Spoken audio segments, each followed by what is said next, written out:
Hello everyone. Today we'll have three very distinguished guests from overseas. And today's first guest is an innovator and also a role model for me and for many researchers.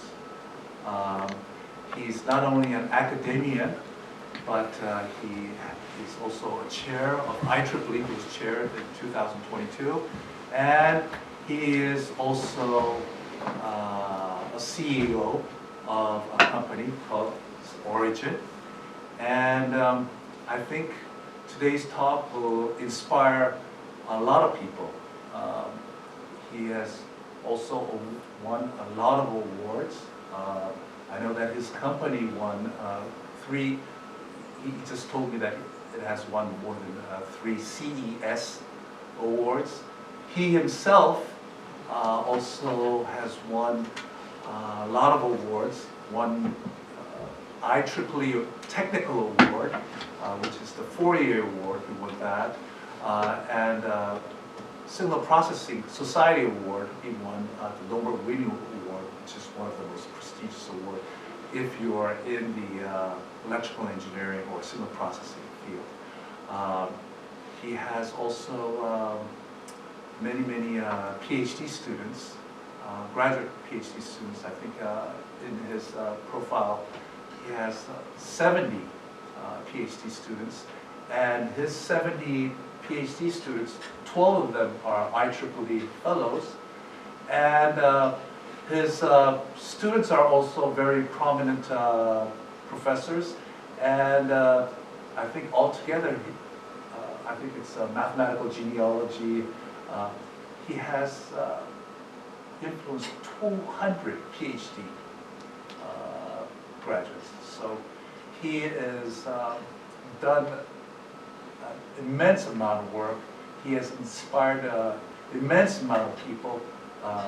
And I think his talk will inspire many of you and again, me again. So let's welcome Professor Ray Liu. I don't know whether he would like to be called professor or CEO, but yes, let's welcome him with a big applause. Thank you, Professor Liu. My great pleasure to be here. This is a talk I gave many places. It has been very exciting journey for me. You will not be ready to be here. You will remember this talk, I guarantee you. This is something that my student and I have been working for 10 years. It's a journey. We had a lot of exciting discovery, and we are going to share with you today. All right, let's start it from speech recognition that Professor Liu has been working on. This is called AI because it makes sense of audio and speech. Computer vision is called AI. Face recognition is called AI because it makes sense of image and video. What is wireless AI? Wireless AI that we are working on is we are making sense of something that is surrounding us. But we don't know it ever exists so that we can use. That is all the ambient radio waves surrounding us. We use that for communication, but we don't know how to use that for anything else. To make sense of this ambient radio wave around us, that is called wireless AI. They are everywhere. This is an actual real device. What I'm going to talk about today here is all real. We make it happen. It has been a long time. It's not easy. Now, this, when they communicate, transmit with each other, surrounding us, all the radio waves bounce back and forth. It's multipass. We call it multipass everywhere. So this is an ambient radio wave is everywhere. So what are we going to do? We want to do what? This wireless AI is trying to interpret all these multipaths. For what? For sensing. We don't need camera, we don't need wearable, we don't need training to do all these kinds of things. Is it possible? Yes. We have done demo to many of our clients, big company, I will tell you, almost all the big company you ever heard of, the biggest one, they are all working with us, and we are demo to their chief. They have seen enough. Many of them even ask, is this science fiction or real? After they saw the demo. That is a compliment. Can we do all these kinds of things? Can we do all these kinds of things? Yes. I hope after this talk, you will be in agreement. We can do all this. It's real, and this is our story. All right. Let's talk about multipass. Multipass is everywhere. We cannot see them, it's everywhere, but we hate it. Researchers hate them because if you are working on wireless communication or sensing, that is called what? That's called interference. So people try to remove the multipass. Removing multipass is an earpulse problem because every different location, every different environment has different kinds of profile of multipass. Impossible to remove them. They have been considered as nuisance, not as friend. All right. Can we see multipass? We can, because it travels in speed of light. It comes so fast. We need to have a very high resolution. Translate into technical term, we need to have a very large bandwidth. Only in recent years, the bandwidth is broad enough to be able to see. If we had only 20 megahertz bandwidth, that is LTE. That is the LTE. 20 megahertz bandwidth can only see a few multipass. 40 megahertz bandwidth can see more. This is a Wi-Fi. And if we have 125 megahertz, this is the entire. This is a Wi-Fi ISM band at 5 gigahertz. We can see so many multipass. 125 megahertz is more than 100 megahertz. What does that mean? That basically means it is a fifth generation 5G technology. We need large bandwidth so we can see many multipass. When we can see so many multipass, it is already good enough for we to do something that is meaningful. Before, we just cannot really do anything meaningful. All right. So now let's make sense what multipass are. If we want to consider them as friends. This is the bandwidth. The larger the bandwidth, the more multipass that we know. So the multipass can be considered as what? Let's say I'm standing here. I transmit you a signal, and this bounces back everywhere. Let's say that I have a multipass reflecting from here that I receive. And I know the time of arrival. Once I know the time of arrival, speed of light, I know it looks like there is a virtual sensor. I'm trying to make sense of multipass. If I have the other multipass coming from these directions, with the time, there's a virtual. So basically, what does that mean? Surrounding me, if I am communicating with you, there are hundreds of thousands or millions of multipass surrounding us. We just didn't know that before. When we say I consider them as virtual sensor, I am now consider them as a friend. Each one of them are basically a sensor on demand. We don't need to give them any power. All right. So if we consider them as a virtual sensor, there are degrees of freedom available around us. We never know how to use them. But now we can use them to design to meet our demand. A large number of degrees of freedom exists in our environment. So how do we harvest them? We need power and bandwidth. Power. The larger the power, the more that it can bounce back and forth. But the power is limited by government. So we can only play with the bandwidth. And the bandwidth is getting larger and larger. Good news. 5G, 6G, the more bandwidth, the better. All right. Now, there are virtual sensors everywhere. Now, in order to use them, I need to control them. How do I control them? I need to use some kind of feed. So this is the time reversal feed that I'm going to introduce to you. Time reversal feed is say what? If I am a transmitter, if I transmit a pulse, it all arrive at the receiver at different time. So a receiver can see a profile of multi-pulse arriving at different time. Time reversal says that if we time reverse it and complete conjugate, and then the receiver will transmit the last one first, the first one last, and back to the transmitter one by one, they will all arrive and be transmitted all at the same time. All at the same time. That is the origin. That's why we call it origin. It's all at the same time, and then it all come together. That is energy ball. It all come together. We prove it can be a 6 dB, meaning 4 times higher than any ordinary power transmission. With this, we can control all the virtual sensors. All right. So this is an experiment.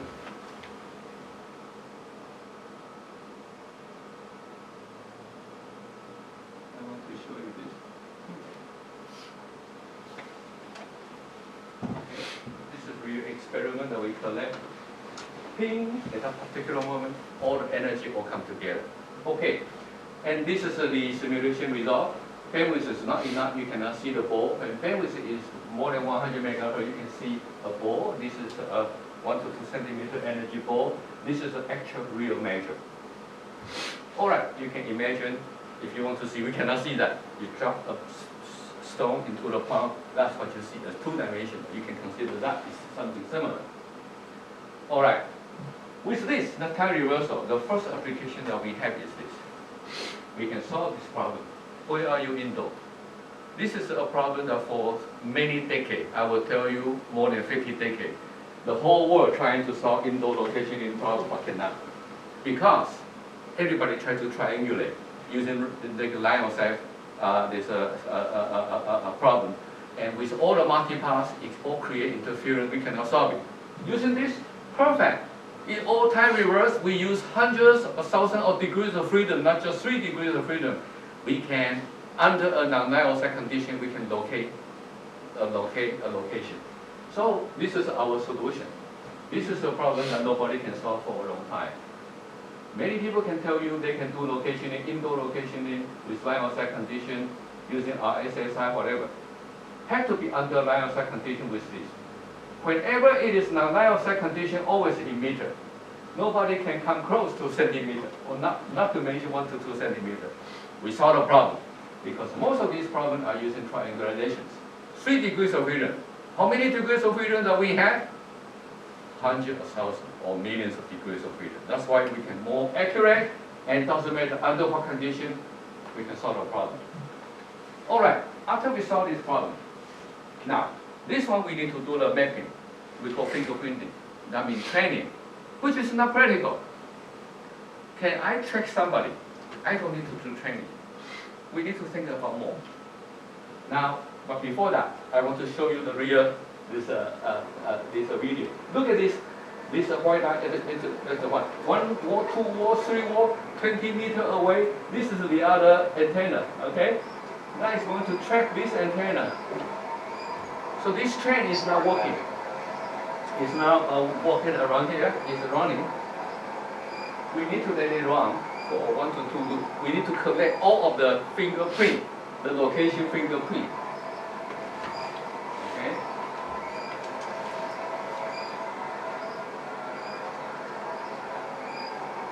We are collecting. We need 1 loop. And it's shooting at 100 hertz. So every second we collect 100 this fingerprint for the location. Now we collect, we do the mapping.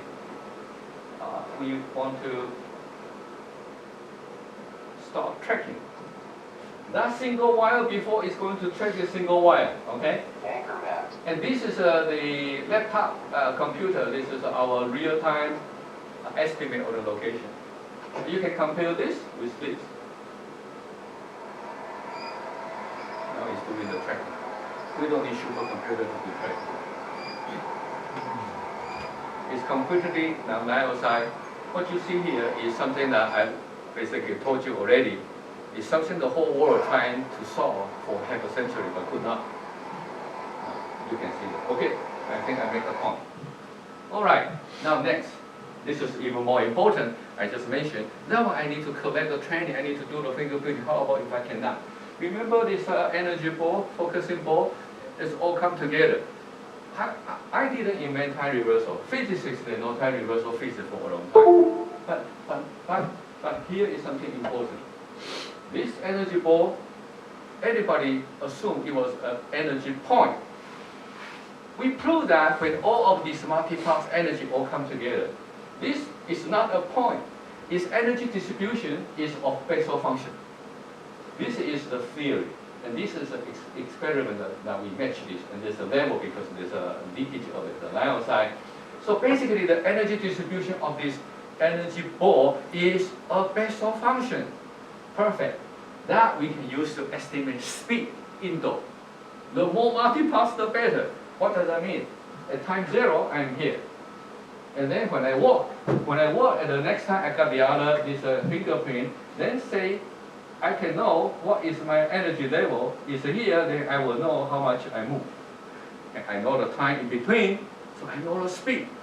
I can precisely estimate speed indoor, which is not possible before. Not possible before. Nobody could do that. Okay, so basically, this is what we discovered. But energy distribution, we need to measure. We don't want to measure because that's not possible. So we even use this CIR, channel impulse response. We have seen, and the Fourier transform is channel state information. We talk about that. We can use this correlation to define a notion of time reversal resonating strength. We define this correlation matrix. Using this correlation matrix, we can measure this distribution, which is a Bessel function. Now it's a perfect. So from the channel impulse response or the Fourier transform or channel impulse response, we are able to estimate the speed. All right. Now this one we need an active source. How about without active source? I am moving. Now I'm walking. I don't have any active source. Can I estimate the speed? Yes. The answer is yes. We prove the autocorrelation function of this EM wave that we observe is also Bessel function. You know why? Because when we are walking, every position in our body is like a virtual antenna. It's reflecting all this ambient radio wave coming. It all moves with the speed. That's why all of this can be viewed as a virtual time reversal effect. But because it's a virtual, therefore it's too big. We have to use statistics to reveal its galactic strength. And that is this virtual time reversal focusing effect. So now perfect. Basically what we were saying is that with active source or without active source, when we are moving around, it all look like a virtual time reversal effect. We can estimate speed precisely. This is dramatic because this is something that could not have been done before. Once this could be done, you may ask, what can we do? I will show you, okay? But first, let's talk about what is the implication. This is something that I didn't know before. But after we discovered this phenomenon, I am not a physicist, even though I love physics. But I am in signal processing. I use math, right? We do AI, we do all these things. Then I encountered two physicists that told me the significance of this. First, let's understand. Here, what we talk about is the more multi-pass, the better the performance. Remember, everybody want to kill multi-pass. Everybody hate multi-pass. This is a new paradigm define any scientific belief. Because I'm now saying multi-pass are friends. It all contain all the information. The more, the better. Now, so basically, we are uncovering a science that ideal for indoor application. Indoor, before we don't have such a solution. You say, what is that? Next, this is what my physicist friend told me. Peter, he is with JPL and Caltech. He's the editor-in-chief of this journal. I don't know him before. He called me up. He wanted to interview with me and written this document. This is basically what he said. Before him, there was the other person you may know. He was a professor of Irvin Jacob, Qualcomm. He was his name is Terry McCarthy. You know Terry McCarthy. McCarthy as MIT professor. He told me when Irvin Jacob started his Qualcomm, he was the first one putting money to support his company. Irvin was the first. He told me that this time reversal technique is basically almost 2-century-long quest for some new physics that could equal and rival this Doppler effect. Let me explain to you. I'm not trying to here to back myself. Doppler effect is a physics that used a lot in outer space. Satellite, missile, airplane all use Doppler effect to estimate speed, but it requires line of sight. With line of sight, the sphere with this, when you coming closer or future, we can know the speed. Indoor is fair. Why? Because it has so many these obstacles. Its sphere is no longer perfect. It doesn't work. Indoor is just fair. That's why there's no physics can do that. Time reversal is, on the other hand, the more multipass, the better. Therefore, time reversal can ideally accurately estimate speed in the all indoor environment. But when time reversal move outdoor without multipass, it fails. So these two physics complement to each other. Can do all the rest, and when you combine together, it's perfect. All right. Now I want to show you this. Now we can estimate speed. Because we can estimate speed in indoor environment, we can track people. We can track a limited number of people indoor. This is a company called Marvell. Have you heard of Marvell? It's a very big silicon company in Silicon Valley. This is their headquarters, 50 meters, 60 meters big. This is a gigantic headquarters office in Silicon Valley. We were invited here to demo to their CEO, CTO, and many people. So we come at 9 o'clock. We put our Wi-Fi device just here. Any location we find, we don't care. We got a map, and then after we process, in 20 minutes, we start tracking. And they say, hey, don't walk. They worry we may do some cheating. You follow our people. So in the next, you are going to see the data we collect during the walk. We follow their people. We don't walk at our own wish. So this is the tracking, number one. How many? We had two groups of people. You can see they try to fail us, right? They attempt. This is the real data. We can track indoor environment. Not only they cannot fail us, we can track successfully. This is many years ago. This is number one, and this is number two. Number two, they try harder. You can tell. But it still works. Why two people? Because we can track a limited number of people, so we need to have monitor to show. After this, we have all the people giving us standing ovation. We even demoed by invitation to Qualcomm CEO and CTO in Qualcomm headquarters in San Diego, Apple Map. Okay, Apple Map have a VP, and also Verizon. We all demo to all these people in their environment. We arrived at demo, and they could not believe what we can do. All right, so that is this. Next. Did I say we can estimate speed? If I can estimate speed, you know, when we are walking, I have a speed. And when we walk, everyone have a different gait pattern, G-A-I-T, gait, the way we walk, okay? It has a different gait pattern. That used a lot in computer vision. I don't need to use computer vision. I can estimate your speed, so for a gait pattern, I can know how fast you walk, how many steps you have. I can use your gait pattern to distinguish you from an animal. Okay, let's take a look. All right, so now this is a real demo. This is in Venetian Hotel in CES in Las Vegas, during CES. Okay, we demo this to our customers. You can see that this is the motion statistics. So he's walking around, now we detect human. Okay, because human is bipedal. Okay, so the way human walks is different. Now he turned on the machine, and he walk away. Pay attention to here. There's no human motion. It's a mechanical motion, so it's not human, it's mechanical. And now he's coming back, and human motion will dominate. And you can see human motion detect, even though it's a mechanical motion. Now, next, we are going to turn on the gait data. The purple color is the speed we estimate from his walking. See? He walked with this speed. The cadence is how many steps, and the striding, he's a striding. So now he's more clear. His speed, his striding, his cadence. He has no wearable. He doesn't need to wear anything. All we need is all the ambient radio wave around us. And the next, this is our friend, but this friend has 4 legs, so the gait pattern is different from human. So as you can tell, we can detect pet because it's not human bipedal motion. All right? Now, more. We can even do more. Fall detection. Fall has been a very severe problem for many elder people. Did I say we can estimate speed? This is speed when someone fall, and fall have a very special motion because at every moment it continues to be pulled with the acceleration g. And then suddenly, when you hit the ground, it's a minus y to minus 6g that can even break the bone. So this is the acceleration.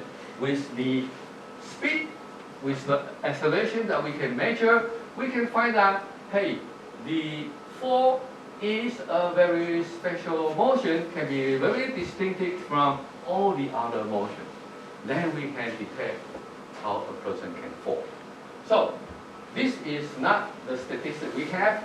This is in fact collected by a company called Best Buys. They want to work with us. This is the accuracy that we have. Our accuracy is more than 90%, and with all these false alarm rate very, very small. You may ask, is this good enough? Apple claim they can do 4, right? And we use Apple Watch together to measure. Apple Watch accuracy, 25%. There's no other technology can be higher than 50%, as far as we know. Now, I want to show you this. This is in fact, I'm in Korea. This is a request by Samsung. This is many years ago. Samsung want to see this technology. This is in one of my employee home. We use Wi-Fi so it covers the entire home. So it says that, hey, put it into location, cover the entire home. And this is the data collect in real time at that time with watched by Samsung team. So demo starts. This is in our employee's home. One location is here, one location here. They want to see that we cover the entire house and can fall at 2 different locations. So now you can see, he comes, and he falls. Fall down. Fall down. Fall down. Fall down. Fall down. Now he moved to the next locations. It's not just one location, okay? Fall down. Fall down. All right. Fall down. I think you got the point. This is different from millimeter wave that only a specific location in front of the millimeter wave radar, and it's tell your mom, don't fall. If you want to fall, you have to fall in front of that so it can catch your fall. No, it has to cover your entire house. Breathing, we can pick up breathing because we can pick up our breathing, even though very tiny, we can pick it up. Breathing, if we can pick it up, what can we do? We can monitor sleep. Sleep can be divided into 2 broad types, non-REM and REM. What is REM? Rapid eye movement. Rapid eye movement means that we are doing our dream, okay, every time. Every night, we normally have 4 to 6 dreams. That will consider as a good sleep. When we are in the rapid eye movement, our breathing become fast, okay, become very fast. Because we can measure that, we will be able to know when you are in REM or non-REM motion. With this, we can do motion, we can pick up your breathing, we can build an AI engine to monitor your sleep. So this is a real data that we collect with the Taipei government. They have this elder living apartment, single person, elder person. We just put this Wi-Fi device in their apartment. So you know what we can do? We can know, oh, there's a nap. In the afternoon, after 2 o'clock, go to nap, and there's a 2 dream, 2 REM. And then at this time, go to bed, or very good sleep, and there's a non-REM. And at one time, you go to bed, you also go to restroom. By the way, we also place in the restroom because they say it's very important to know how often the elder go to restroom and then how long they stay. And there's no problem to put this in the restroom because it's Wi-Fi device, it's not camera. Nobody cares. So we are able to tell how many times they go to restroom, how long they stay, so basically we are able to know their activity, okay, every day. We don't need to have any wearable. All right? Now, this is every car. I know Korea had many, there's a big car company, every car has this Wi-Fi already inside.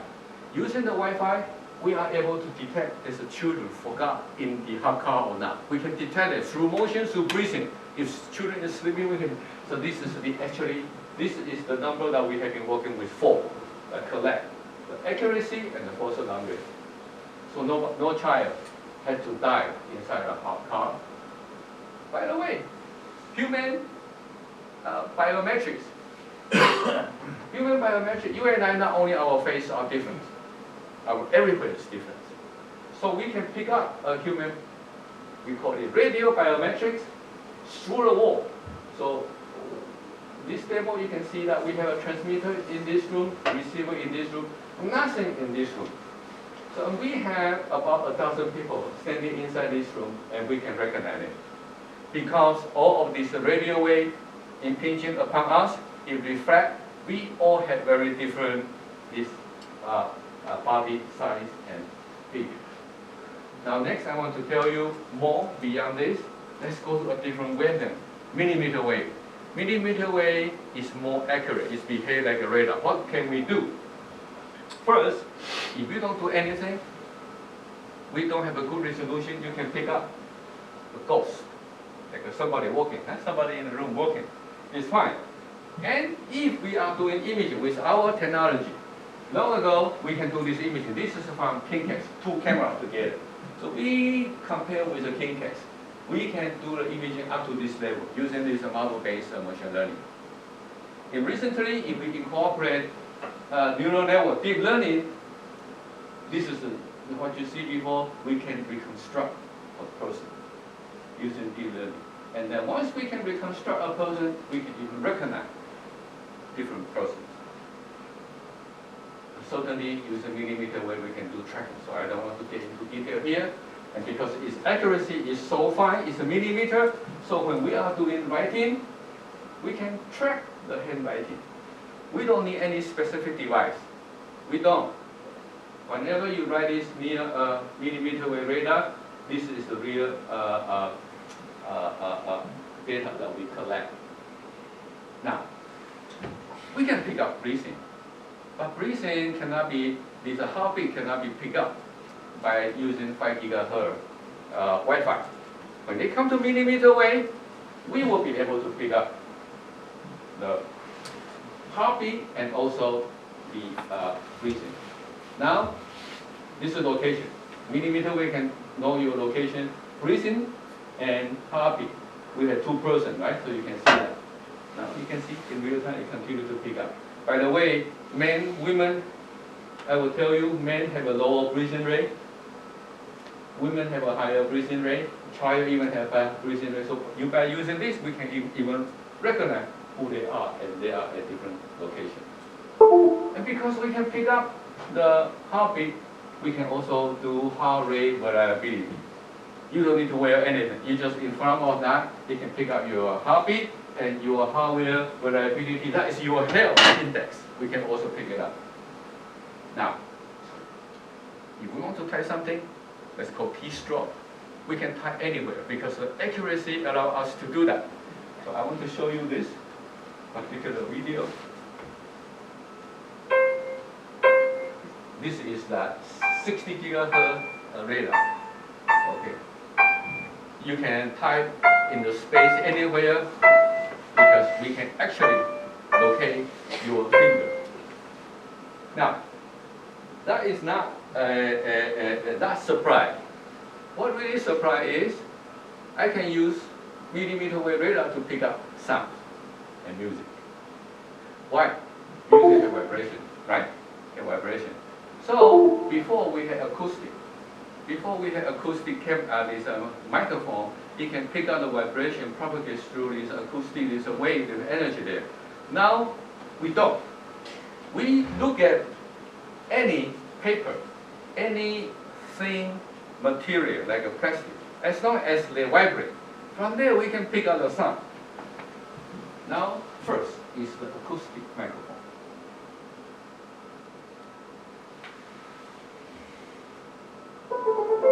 This is a pickup by an acoustic microphone. After this, you are going to see the sound being picked up by this millimeter wave Wi-Fi. And it is looking at the vibration of this, but it can be anything. It can be even a plastic bag.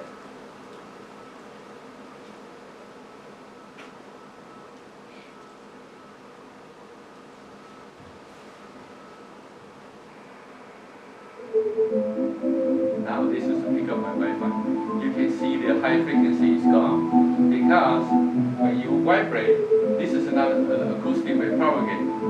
The low pass filter out the high frequency. All right, I think you get the point. But now you may say the quality is not good. Look, that's not the point. I want to show you the other one is even more interesting application. Now we have all the smartphone that we have. Many smartphones already have, long ago, acoustic microphone. Many of them even have what? Millimeter wave radar or ultra wideband there, right? They're doing ranging. That's the application is not interesting. This, the millimeter wave can look at our throat area. When we are talking, it's vibrate. So when we talk, it will mute, unmute. When we are not talking, it will mute. Mute and unmute by itself, and then it pick up a source reference signal, and we can cancel all the background, including the background in all of the environment, including in a very dense, this is loud, this party, this bank, concert condition, we can all take out because we have a reference signal. I'm going to show you this.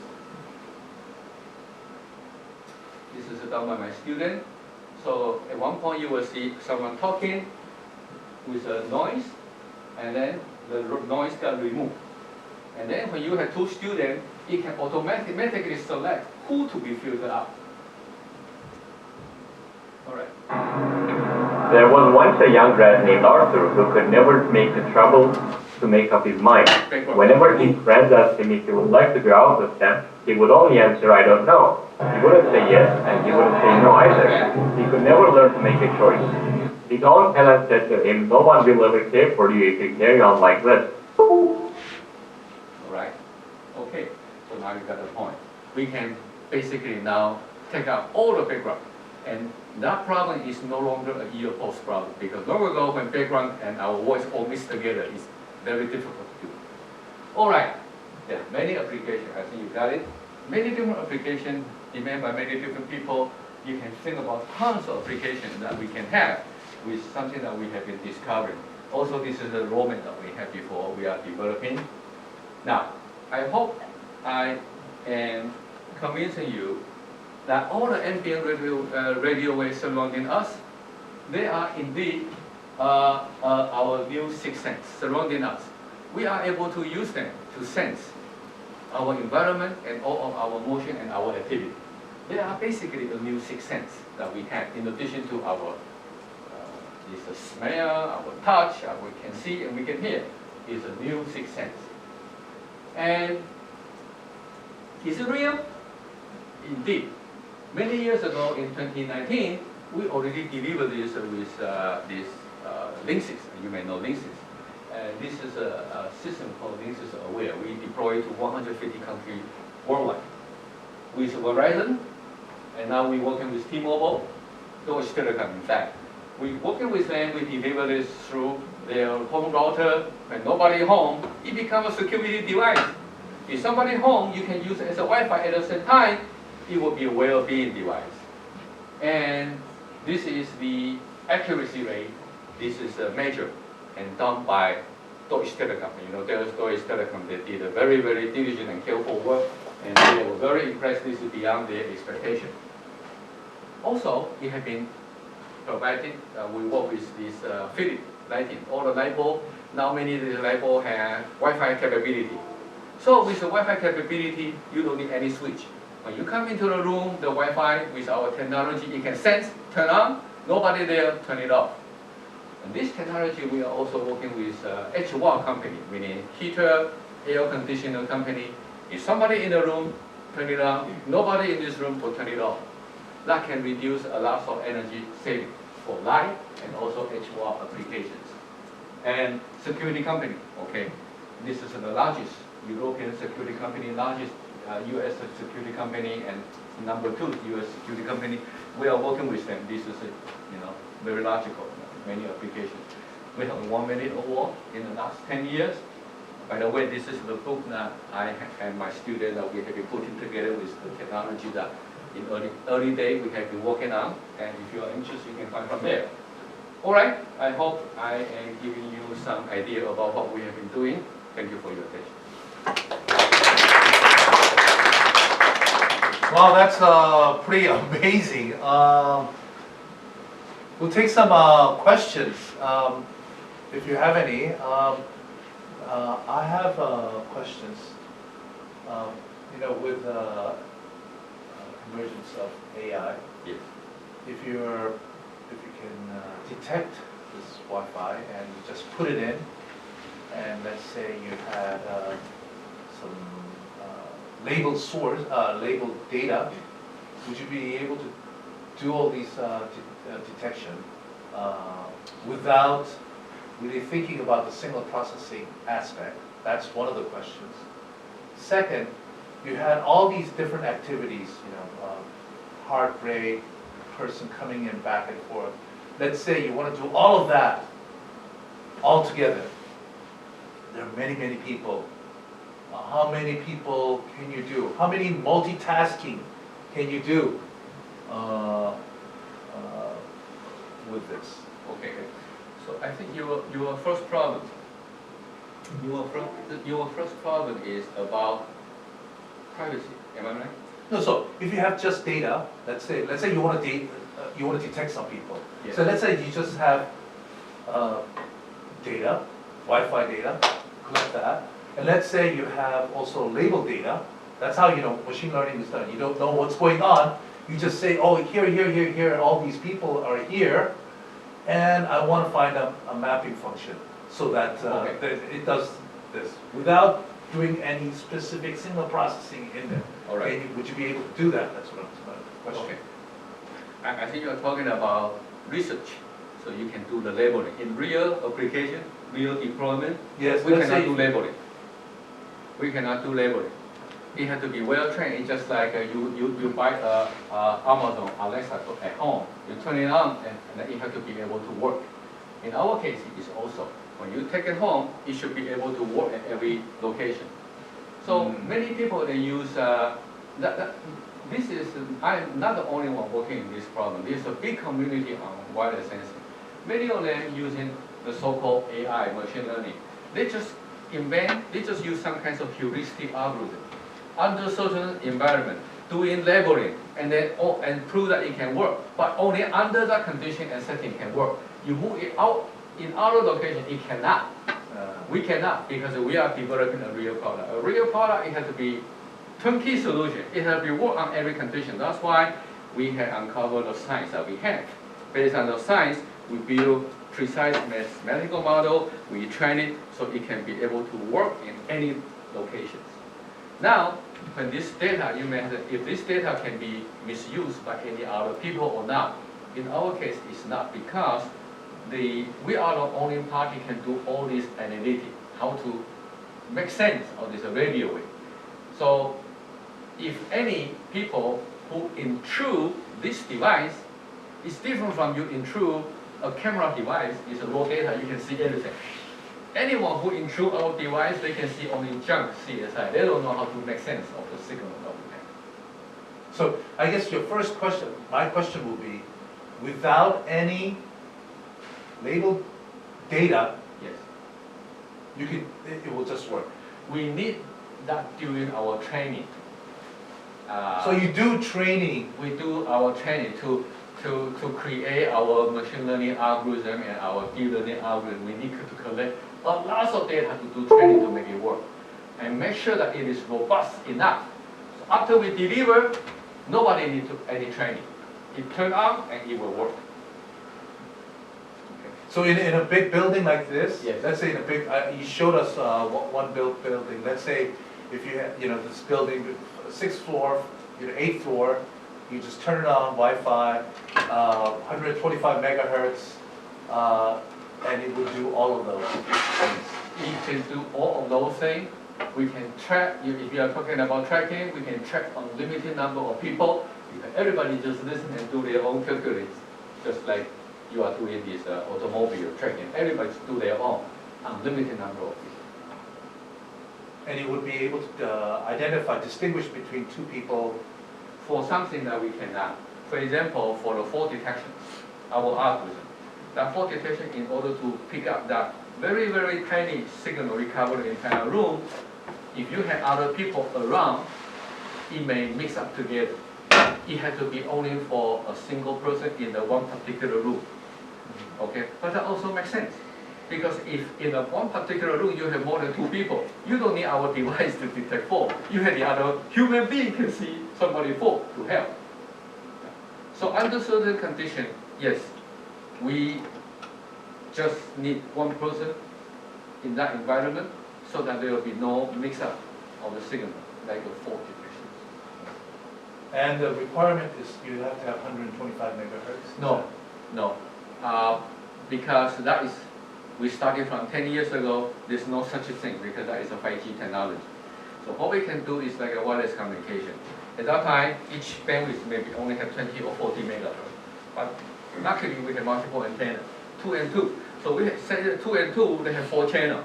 Each channel is a 40 megahertz. So we have technology to concatenate all these 4 channels together to have equivalent of effective bandwidth of 160 megahertz. That still work. It will not be as good as a real 160 megahertz, but it may work like a 120 megahertz or 100 megahertz. So it still can work. We rely on multiple antennas to construct the large effective bandwidth. I see. And you showed us a lot of equations with cross-correlation, normalized cross-correlation, Yes. right? Yes. So what is the, I mean, just basically, without going into details, what are you cross-correlating between, CSI. Let me explain to you. Basically, is this. The most important thing is the physics. The physics says that the time reversal pole is energy distribution is Bessel function. When the energy distribution is a Bessel function, what does that mean? Second order statistics. Second order statistics, take out the DC, is a measure of energy. So the second order statistic should behave like a Bessel function also. So we just listen this channel impulse response. From here we do the cross correlation of the statistics, the second order statistics, and the cross correlation of second order statistics should give you exactly the same Bessel function distribution. From there we are able to measure the speed. I see. The autocorrelation has to be a Bessel function. It will be a Bessel function because the energy distribution is a Bessel function. I see. So that is a physics that we prove and we discover. And you have a patent on that? We certainly do. I see. Is it possible that there might be some other functions that? No, it will be Bessel function. I will tell you, not just time reversal. In fact, in all of the wireless transmission of power everywhere. Here, at every moment, when all the energy all come together from everywhere, it is also energy distribution is Bessel function. And why we didn't see that, we didn't know that. Because all this energy all keep coming. When it keep coming, it destroys this Bessel function. It all add up. So what we see is sea level. Yeah, what we see is a sea level. We didn't see the detail. And why we can see the detail? Because time reversal only asks the question about that particular moment. That particular moment when you do this all together, what did you see? And we say, oh, we see it is a Bessel function. And from there we generate. And in fact, we answered a question long ago people discovered. In 1930, one person in Berlin, he discovered this. He discovered that all of the autocorrelation of these impulse response, impulse, is of Bessel function. People know that, but people don't know why. We answer why. That is basically the same thing. Wonderful. Hey, I'm sorry, I asked a lot of questions. Do you have any questions? Time of processing. Can you, say it louder? Time of processing between the time that there is an energy peak and you receive and you find the correlation, and after you can say that we can measure speed and know where is the person. Is like time for processing all of that is the same for every application you show us? Some application is a special case of that, and they are all related. Some application we may not need speed-related information. For example, to pick up the breathing. But Yeah. to visually is the visualization of data between any pickup and visualize the data to the user. The time of processing. The what? Time of processing. Real time. Real time. It's all real time. For And all also, if we don't go to the cloud, it's all at the edge. All at the edge, all at the IoT device. That we are the only one can do that. Edge computing 100% and real time.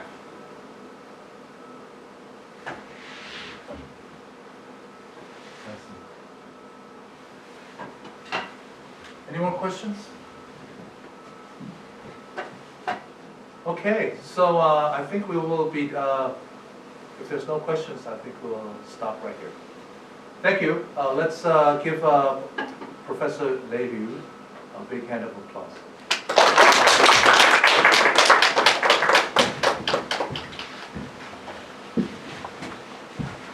How do I invest in this?